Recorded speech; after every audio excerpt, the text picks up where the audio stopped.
El tema de hoy: ¿conoce usted la voluntad de Dios?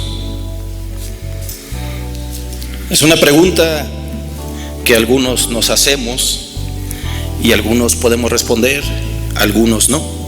No vaya a levantar su mano, solamente responda en su corazón. ¿Conoce usted la voluntad de Dios?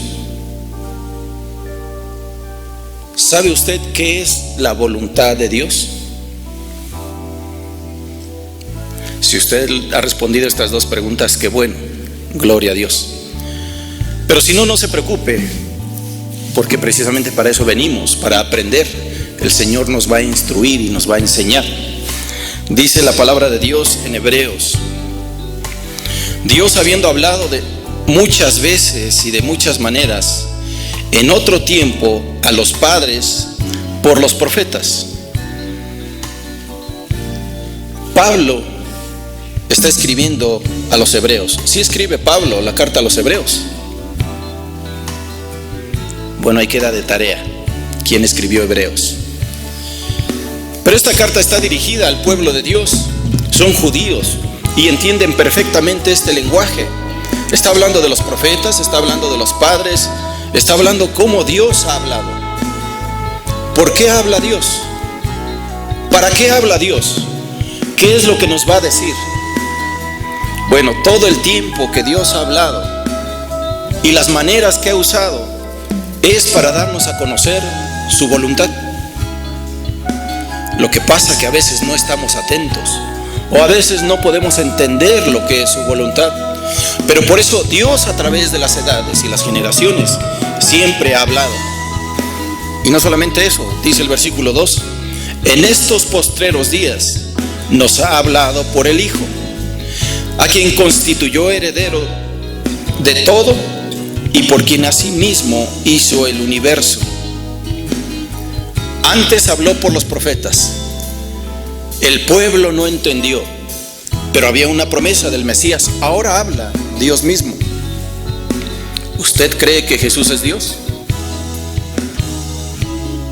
Si duda, hay que tener un reencuentro con Cristo. Jesús es Dios, es el Dios encarnado. Así es que el Dios creador tuvo que venir a su creación para hablarnos ahora a Él directamente. Y aún así, muchos no entendieron, muchos no quisieron escuchar. ¿Por qué tiene que hablarnos ahora Dios directamente en la persona del Hijo? Bueno, para hacernos conocer su voluntad. En términos sencillos, ¿qué es la voluntad de Dios? Es que nosotros hagamos lo que Dios quiere que hagamos. Así de sencillo, esa es la voluntad de Dios. Si Dios dice obedezcan, ¿qué tenemos que hacer? Esa es la voluntad de Dios. Si Dios dice humíllense y quebrántense, ¿qué tenemos que hacer? Obedecer. Cada imperativo que el Señor nos da es su voluntad. Ahora, de manera ordenada trataré de dar 5 puntos que no son el total, pero sí lo central en la palabra y la voluntad de Dios. Tocaré 5 puntos de manera muy general. Es un espectro muy amplio, pero abarca nuestra fe y la voluntad de Dios. Pero la voluntad de Dios se va a revelar de manera muy personal a su vida también. Muy personal y muy particular. Tal vez los jóvenes estén pensando: ¿con quién me voy a casar? ¿Cuál es la voluntad de Dios? Bueno, eso lo investigamos en oración y lectura bíblica, porque esa es la voluntad de Dios. Yo preguntaría: los que aquí estamos reunidos, nuestros hijos creyentes o hijos del pacto, hijas del pacto, los hijos del pacto y las hijas del pacto son los pequeños que no han sido bautizados. ¿Con quién tienen que casarse? ¿Con un creyente o con un incrédulo? ¿Qué dice la palabra de Dios? ¿Habrá algo acerca de eso? Podrán decir nuestros jóvenes: es que nadie me dijo, es que yo no sabía. Bueno, la palabra nos enseña y dice: no os unáis en yugo desigual. Y eso ya es la voluntad de Dios para nuestras vidas. Así es que la voluntad de Dios, hermanos y hermanas, es muy clara y está revelada en su palabra. Oramos. Padre, en el nombre de Jesús, siendo el último domingo de este año, deseamos que este culto sea, Señor, significativo a nuestras vidas. Y tocando este tema de tu voluntad, que en verdad la conozcamos, pero también que la practiquemos. No solamente oidores, sino hacedores de tu palabra. Porque nos has hablado, Dios, de muchas maneras en los tiempos. Tenemos el Antiguo Testamento, donde hablan los profetas y la ley. Y ahora tenemos el Nuevo Testamento, donde habla el Hijo. Pero no solo eso, el Espíritu Santo también nos guía y nos habla. Que esta noche nuestra vida sea cambiada y transformada por tu Espíritu Santo, por tu palabra, por tu poder y tu voluntad claramente revelada a nuestras vidas. En el nombre de Jesús lo pedimos. Amén. Así es que, ¿por qué no conocemos la voluntad de Dios? ¿O por qué no queremos conocerla? Y esa es una interesante pregunta. ¿Por qué no queremos conocer la voluntad de Dios? ¿Y saben por qué no queremos conocerla? Porque pensamos que Dios es un aguafiestas. Es aquel que viene y estamos bien divertidos y reventándonos, y va a venir Dios y va a decir: se acabó la fiesta. No es en ese sentido nuestro Dios. No queremos conocer la voluntad de Dios porque sí, definitivamente tiene que haber cambios en nuestras vidas. Y si no los hay, entonces no estaremos cumpliendo ni haciendo la voluntad de Dios. Muchos no se someten a la voluntad de Dios porque saben que al tener un encuentro con la verdad y con Cristo, algo espera del otro lado. No sabemos qué me va a mandar Dios, pero yo no quiero hacer eso. Yo quiero seguir haciendo lo que a mí me gusta. Para esto quisiera usar una ilustración. Varios aquí somos padres, casi la mayoría. Imagínese que su joven, adolescente, hijo o hija, 14, 16, 18 años, se acerca a usted y le dice: papá, papito, estoy convencido de que eres un hombre bueno, dulce y muy sabio. ¿Qué es lo que quieres que haga? ¿Se puede imaginar a su joven haciendo eso? Tal vez a algunos les haya pasado, no sé a cuántos, pero serán pocos. Pero usted se puede imaginar a su adolescente poniéndose a su disposición para hacer lo que usted le pida. Cuando menos van a pasar dos cosas. La primera, se va a quedar con la boca abierta, porque ¿qué joven va a venir y le va a decir: papi, mándame lo que quieras, voy a hacer lo que tú digas? En segunda, va a ir con su esposa, si es el caso, y le dirá: ¿escuchaste lo que dijo? Va a hacer lo que le digamos. Y la esposa también se quedará sorprendida. Y una vez que han platicado eso, ¿acaso estos padres dirán: bueno, pues hay que pensar qué le vamos a pedir? Vamos a hacerle su vida miserable. Hagamos que se arrepienta de esta pregunta que nos ha hecho: ¿qué quieres que haga? ¿Eso es lo que haría un padre? ¿Acaso Dios actuará de la misma manera si usted se acerca confiadamente y le dice: Padre, ¿qué es lo que quieres que haga? Porque la voluntad de Dios es hacer lo que Él quiere que hagamos. Pero a veces nos cuesta tanto trabajo discernir lo que es la voluntad de Dios. Y la voluntad de Dios puede ponerse de una manera también muy sencilla. La voluntad de Dios es hacer lo que usted quisiera hacer para usted mismo. Hacer lo que usted quisiera hacer para usted mismo, si tuviera el suficiente sentido común para decidir. Lo pongo como ejemplo. Hay un bebé de 3 años. Delante de él hay dulces y hay verduras. ¿Qué va a decidir el bebé comer? ¿Frutas y verduras? No ha de ser mexicano ese niño. El niño va a preferir los dulces. No tiene conciencia, no tiene discernimiento, no tiene sentido común, nosotros delante de Dios estamos igual, sin sentido común. Pero si tuviéramos el sentido común, entonces Dios nos dejaría elegir y nos diría cuál es su voluntad y nosotros la haríamos sin ningún problema. Ese es el propósito de esta noche, descubrir cuál es la voluntad de Dios. Para esto, hermanos y hermanas, tenemos que buscar diaria y diligentemente la voluntad de Dios en Cristo Jesús. ¿Sabe usted que si usted no está en Cristo, es alguien extraño para Dios Padre? Nadie puede acercarse a Dios a título personal, o por sus obras, o por lo que es, o por lo que tiene. Dios le escuchará, mas no le responderá. Pero si usted se acerca a Dios en el nombre de Jesús, entonces usted empezará a conocer la verdadera voluntad de Dios. Hay otras personas que creen, y esta creencia es fuerte en ellas, y dicen: bueno, Dios no me habla a mí, Dios no me ha revelado su voluntad, no sé qué es lo que quiere Dios de mí. Y eso lo creen y están convencidos, y así viven. Pero retomando el ejemplo, piense otra vez en su joven, en su señorita. Ahora imagínese que usted le llama y le dice: hijo, hija, ven acá, quiero darte una buena recompensa. Pero para darte una buena recompensa necesito que hagas algo.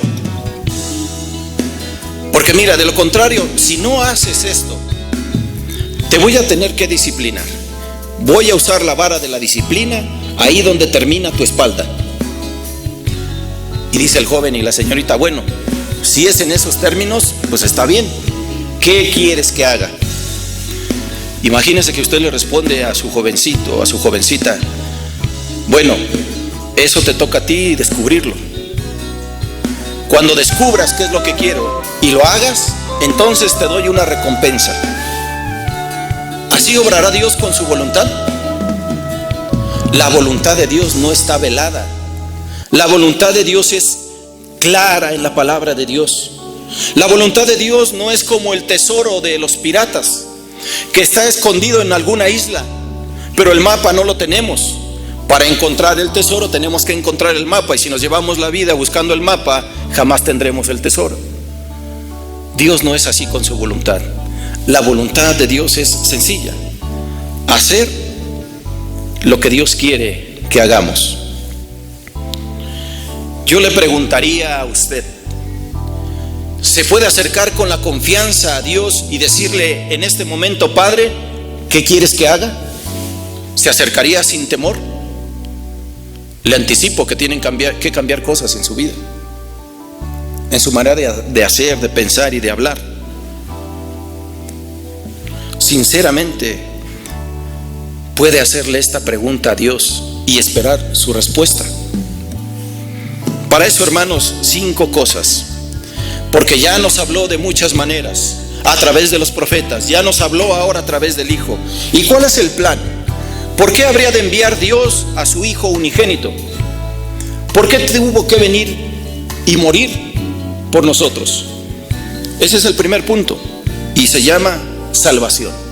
La voluntad de Dios es que seamos salvos. Primera de Timoteo 2, 3 y 4 dice: porque esto es bueno y agradable delante de Dios nuestro Salvador, el cual quiere que todos los hombres sean salvos y vengan al conocimiento de la verdad. La voluntad de Dios es que todos seamos salvos. Eso es lo que tendríamos que hacer. Para ser salvos tenemos que ir al arrepentimiento y reconocer a Jesús como Señor y Salvador. Y son 2 títulos que tiene Jesús: Señor y Salvador. Yo le pregunto: ¿es su Señor? ¿Es su Salvador? Salvador es que murió por usted en su lugar y le da vida eterna. Eso es ser Salvador. Señor significa que Él tiene el poder y el control total, y usted se somete. Se somete a esa soberanía de Jesús. ¿Le obedece en todo? Juan 6:29 dice la palabra de Dios: respondió Jesús y le dijo: esta es la obra de Dios, que creáis en el que Él ha enviado. Este es el trabajo, la obra de Dios, Y luego Juan 6:39 dice: y esta es la voluntad del Padre, el que me envió, que todo el que me diere no pierda yo nada, sino que lo resucite en el día postrero. Y esta es la voluntad del que me ha enviado, que todo aquel que ve al Hijo y cree en Él tenga vida eterna, y yo lo resucite en el día postrero. Estamos hablando de la eternidad con Dios. Esa es la voluntad. Espero en el Señor que todos los que estamos aquí reunidos seamos salvos y hayamos recibido a Cristo como Señor y Salvador. Y si no, creo que es un buen momento, casi fin de año, para estar a cuentas con Dios. Segundo, la voluntad de Dios es que seamos llenos del Espíritu Santo. Yo le preguntaría a usted otra vez, amado hermano y hermana, ¿es usted lleno o llena del Espíritu Santo? Y tal vez se pregunte, ¿y qué es eso? ¿Y eso cómo se hace? Hechos 1:8 dice: pero recibiréis poder cuando haya venido sobre vosotros el Espíritu Santo, y me seréis testigos en Jerusalén, en toda Judea, en Samaria y hasta en lo último de la tierra. Efesios 5:17 dice: por tanto, no seáis insensatos, sino entendidos de cuál sea la voluntad del Señor. No os embriaguéis con vino, en lo cual hay disolución, antes bien, sed llenos del Espíritu Santo. Una vez que usted cree en Jesús como Señor y Salvador, el Espíritu Santo ha sido depositado en usted. Y mire que a veces pedimos cosas que ya tenemos y las pedimos por ignorancia. A veces decimos: Espíritu Santo, ven. El Espíritu Santo ya está en nosotros, y una vez que ha sido depositado en nosotros, no se va a apartar, porque Jesús mismo dijo: no voy a perder a aquellos que el Padre me ha dado, ninguno se perderá, excepto el hijo de perdición, Judas. De ahí en fuera, nadie de los que confiesen a Jesús como Señor y Salvador se perderá, porque el Espíritu Santo mora en usted. Vea qué impresionante es cuando estamos cerca de Cristo y cuando el Espíritu Santo está en nosotros. Y para eso usaré ilustraciones bíblicas. Hay dos hechos bíblicos y en los dos participa Pedro. En el primero, Jesús está en un lugar, terminan de predicar y le dice a los discípulos: vayan en una barca, yo los alcanzo. Jesús se queda hasta la noche y la madrugada orando. A la distancia ve que la barca y los discípulos están batallando, porque las olas golpean contra la barca y son contrarias, dice el texto. Jesús entonces empieza a caminar sobre el agua. A la distancia los discípulos lo ven y se espantan. Unos de ellos decían: es un fantasma. Jesús se da cuenta y les dice: no teman, soy yo. ¿Y recuerdan lo que hace Pedro? ¿Qué es lo que dice? Señor, si eres tú, pide que vaya a ti. Jesús le dice: ven. ¿Y qué hace Pedro? ¿Qué hizo Pedro? Bajó de la barca. ¿Cómo es que un pescador de toda la vida sabe por experiencia que el agua no es sólida, mas sin en cambio decide caminar hacia Jesús? Y está caminando hacia Jesús, pero pierde de vista a Jesús y ve las olas y se empieza a hundir. Pedro grita: sálvame. Jesús llega y lo toma de la mano y lo rescata. Preguntaba: ¿alguien tiene idea cómo regresó Jesús y Pedro a la barca? ¿Regresaron nadando? ¿O regresaron caminando? ¿O Jesús tomó a Pedro como si fuera un niño berrinchudo, de esos de los que agarra acá en el brazo, y lo llevaba cargando? Es interesante la reflexión. A mí me gusta creer que iban caminando los dos. Jesús lo toma de la mano y ambos suben a la barca. La enseñanza es que cuando está uno cerca de Jesús, cosas milagrosas puede uno hacer: caminar sobre las aguas. La segunda enseñanza es cuando Jesús está con los discípulos y Él les pregunta: ¿quién dice la gente que soy yo? ¿Recuerdan el pasaje? Los discípulos le responden, bueno, unos dicen que eres el profeta Jeremías, otros dicen que eres Isaías, otros dicen que eres alguno de los profetas. Y Jesús pregunta, ¿y qué dicen ustedes? ¿Quién creen que soy yo? Otra vez, ¿qué responde Pedro? ¿Qué fue lo que contestó? Tú eres el Hijo de Dios. Tú eres el Cristo, eres el Mesías, eres el que esperamos. Y Jesús le dice, bienaventurado Pedro eres, porque esto no te lo revela ni carne ni sangre, sino mi Padre que está en el cielo. Cuando uno está con Cristo, hace cosas milagrosas. Cuando uno está con Cristo, dice cosas milagrosas. Y la tercera enseñanza tiene que ver con Pedro. Ahora Jesús ha ascendido al cielo, ya no está Jesús, pero está el Espíritu Santo, porque fue lo que Jesús pide. Yo me tengo que ir, porque si me voy no va a venir el Consolador, y yo les enviaré otro Consolador. Literalmente Jesús dice, les voy a enviar otro igual a mí, otro que hace lo mismo que yo, y es el Espíritu Santo.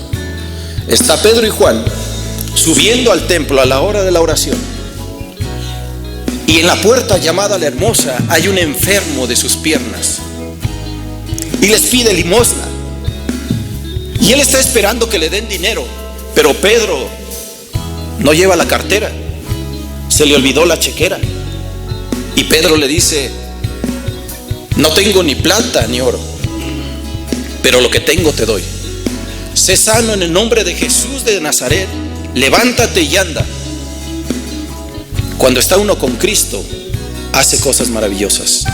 Cuando está uno con Cristo, dice cosas maravillosas. Y Pedro hizo y dijo cosas maravillosas, y aquel enfermo se levantó. Ya no está Jesús, está el Espíritu Santo. Cuando somos llenos del Espíritu Santo, es estar saturados de la palabra de Dios, tener conciencia de Cristo y tener la conciencia que no estamos solos. Hay alguien que nos ve y alguien que nos está dirigiendo, y si obedecemos a ese alguien que es el Espíritu Santo, entonces estamos siendo llenos. Es obedecer al Espíritu Santo. Mientras más mora en nosotros, más conciencia tenemos de su cercanía. Mientras más conscientes estamos de la presencia de Cristo en nosotros, en verdad, qué cosas maravillosas podemos hacer. Tercero, ¿cuál es la voluntad de Dios? La voluntad de Dios es que seamos santificados. Dice Primera de Tesalonicenses 4:3, pues la voluntad de Dios es vuestra santificación, que os apartéis de fornicación. Del 3 al 7 nos da indicaciones qué significa ser santificados. Santificados es ser incorruptibles, sin mancha, irreprensibles, no contaminados. Vivimos en el mundo, pero no somos del mundo. Por lo tanto, nuestro molde es Cristo, y nuestro molde no es el mundo, sino Cristo, y nosotros nos amoldamos a su imagen y a su forma. Tesalonicenses 4:3 habla de fornicación. Y fornicación en su idioma original es porneia. Es de ahí donde viene la palabra pornografía y todo lo relacionado a lo sexual, pero fuera de el matrimonio. ¿Sabe usted que ahora nuestra sociedad se está corrompiendo en gran escala? ¿Sabe usted lo que es el incesto? ¿Ha escuchado la palabra? ¿Sabe lo que significa? Bueno, prepárese, porque hay países en Europa que no solamente no lo están penalizando, se practica y no lo condenan. Ahora lo están promoviendo incluso. Escuché una noticia donde dice los psicólogos que el incesto es bueno para los hijos. ¿Usted puede creer eso? Incesto es tener relaciones sexuales con un consanguíneo. ¿Dónde dice la palabra que eso es correcto o se puede hacer? Al contrario, Dios en el Antiguo Testamento ya está condenando esas prácticas, como Sodoma y Gomorra. Por eso el pueblo de Dios tiene que ser santificado. Santificado es apartado especialmente para el servicio de Dios. Y cuando uno es santificado, hermanos y hermanas, entonces pasa más tiempo con Dios. Usted no se santifica solamente apartándose del mundo. Usted se santifica conociendo a su Señor y a su Salvador. Cuarto punto, la voluntad de Dios es padecer por Cristo. ¿Alguien aquí ha padecido por Cristo? Ahora fíjese que no es un padecer cualquiera.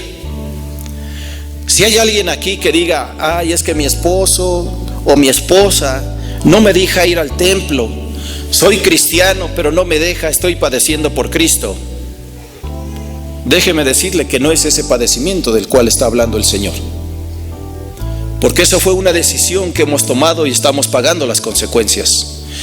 Al principio dije, no os unáis en yugo desigual.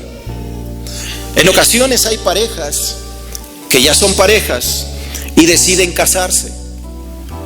Bueno, ya llevamos tiempo viviendo juntos, hemos tenido intimidad y creemos que es la voluntad de Dios que nos casemos.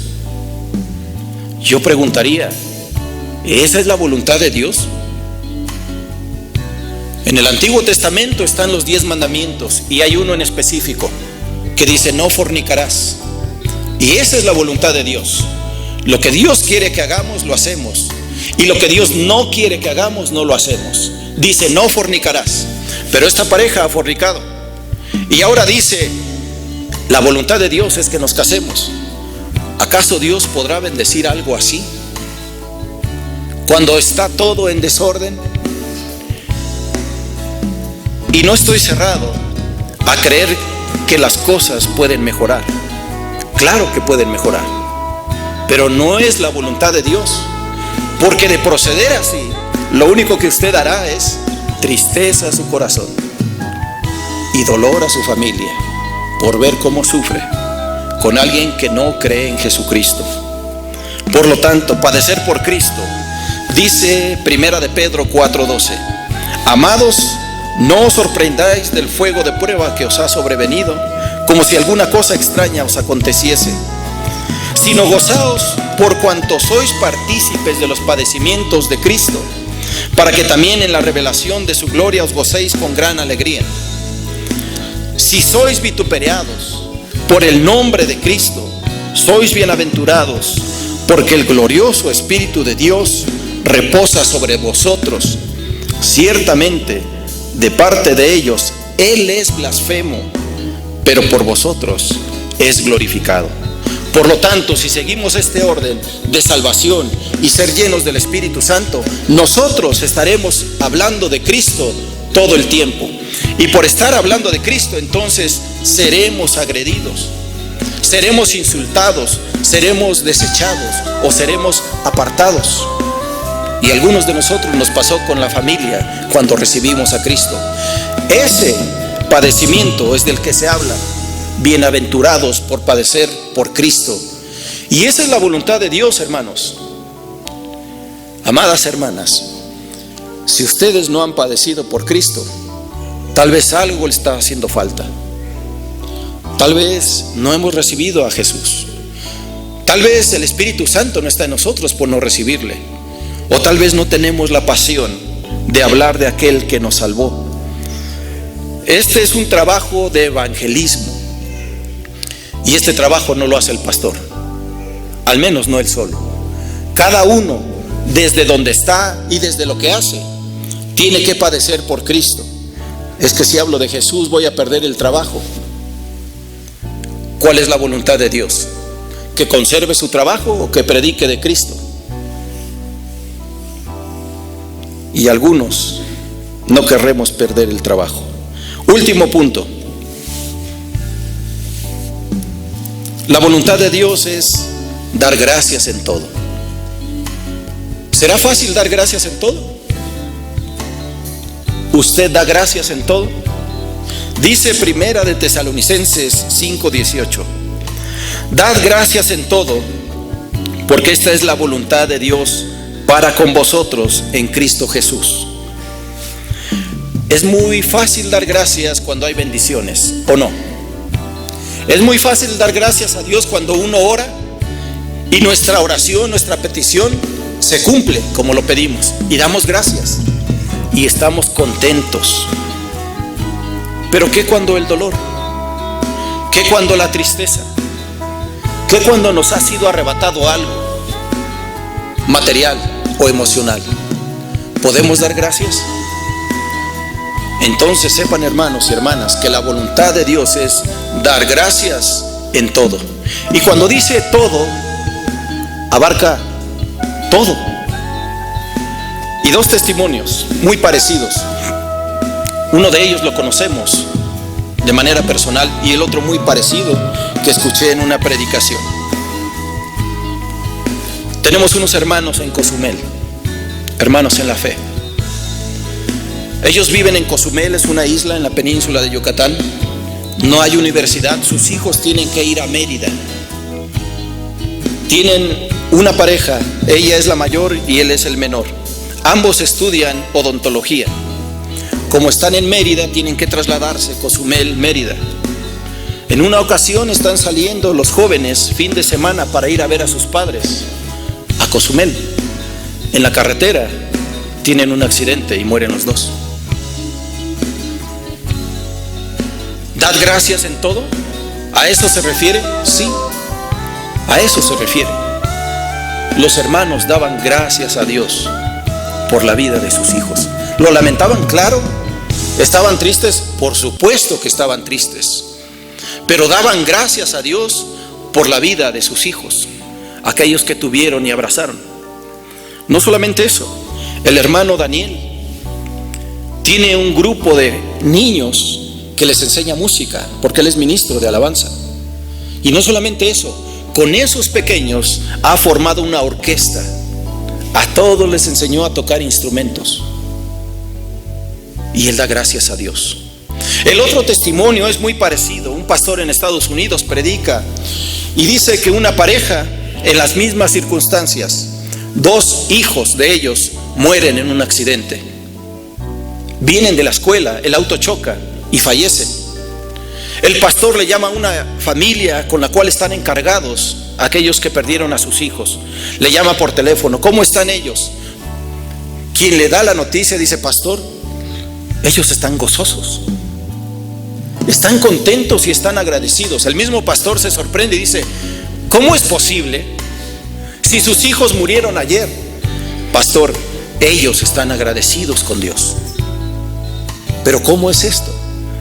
Es que sus hijos conocieron a Jesús y ellos agradecen que saben ahora dónde están sus hijos. Pero no solamente eso, iban otros dos jóvenes con ellos, pero ellos no murieron y ellos no conocen a Cristo. Y en eso daban doble gracias, porque sus hijos eran salvos, pero los otros no murieron, y no murieron para que conocieran a su Salvador. Dar gracias en todo. En verdad podemos dar gracias el día de hoy, siendo último domingo del 2019. A pesar de todo lo que aconteció en 365 días. Y en verdad podemos conocer la voluntad de Dios. Hermanos y hermanas, la voluntad de Dios va a ser muy clara para usted en su vida, siempre y cuando esté saturado de la palabra y del Espíritu Santo. Tal vez se pregunte, ¿a qué universidad irá mi hijo? ¿A qué kinder meteré a mi bebé? Y tal vez le parezca prematuro este pensamiento, pero así es como tenemos que prepararnos y como Dios nos muestra su voluntad. ¿Usted cree que Dios juega a los dados en el cielo? ¿O está jugando a los volados a ver qué le dice o qué le manda hacer? Con anticipación nosotros oramos a Dios y buscamos lo que Él manda que hagamos y lo hacemos. Tal vez usted no encuentre aquí de qué color va a ser la mujer con la cual se casará su hijo. Tal vez usted esté pidiendo ojos azules, o tal vez esté esperando cuenta de cheques, pero aún en eso el Señor revelará su voluntad. Por último, hay una historia en el Antiguo Testamento. Hay un hombre que manda a su siervo a buscarle esposa a su hijo. ¿Recuerda la historia? Porque no quiere que se case con las de acá. Y el siervo pide señal. Señor, dame una señal. En pocas palabras, ¿cuál es tu voluntad para la esposa de mi siervo? ¿Cómo sabré yo? Y el Señor se lo revela. Aquella que saque agua y te ofrezca a ti y le ofrezca a tus camellos, ella será. Y tal cual aconteció. El mismo Dios del Antiguo Testamento es el mismo Dios del Nuevo Testamento y es el mismo Dios en la actualidad. Su voluntad no ha cambiado, jamás cambiará, es la misma, solamente que usted tiene que buscarla y cumplirla. Concluyo con este pensamiento y esta pregunta: ¿cuántos versículos de la Biblia conoce usted de memoria? ¿O cuántos capítulos? ¿O cuántas historias como las que he relatado conoce? ¿Cuántas de ellas obedece? Nosotros conocemos más de lo que obedecemos. Dios nos manda a obedecer más que a conocer. No importa si usted sabe de memoria 10 páginas de la Biblia, si solamente obedece un renglón. ¿En qué nos va a ayudar conocer tanto texto bíblico de memoria y no hacer la voluntad de Dios? Eso es el propósito. La salvación, voluntad de Dios. Que seamos llenos del Espíritu Santo es la voluntad de Dios. Que seamos santificados es la voluntad de Dios. Que padezcamos por Cristo al predicar el Evangelio es la voluntad de Dios. Y que demos gracias por todo es la voluntad de Dios. Concluyo con este versículo. Y la palabra es dura.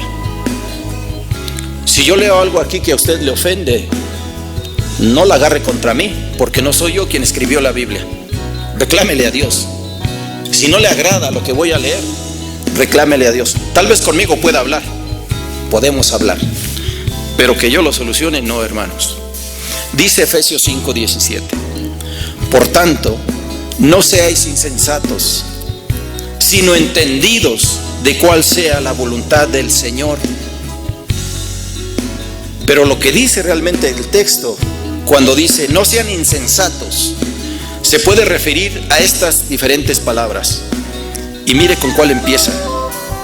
Y se puede leer: no sean estúpidos, no sean ignorantes, no sean egoístas, no sean imprudentes o incrédulos.